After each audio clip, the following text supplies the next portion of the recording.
Welcome to day 4 of our culinary training with our amazing youngsters. Today, we focused on how to make smoothie.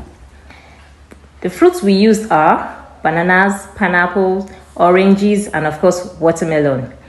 The first task was to teach them how to peel banana without using their teeth.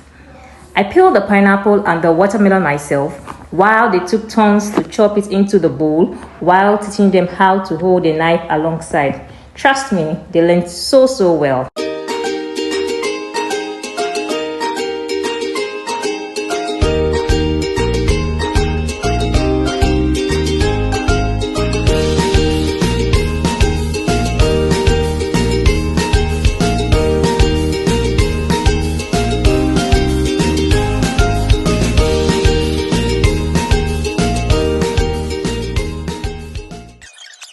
I taught them how to blend it themselves, and in my next video you will see how they executed the task perfectly.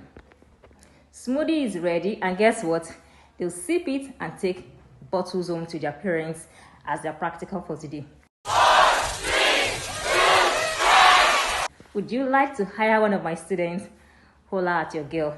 And thanks to my team, FT, and of course my lover boy, you.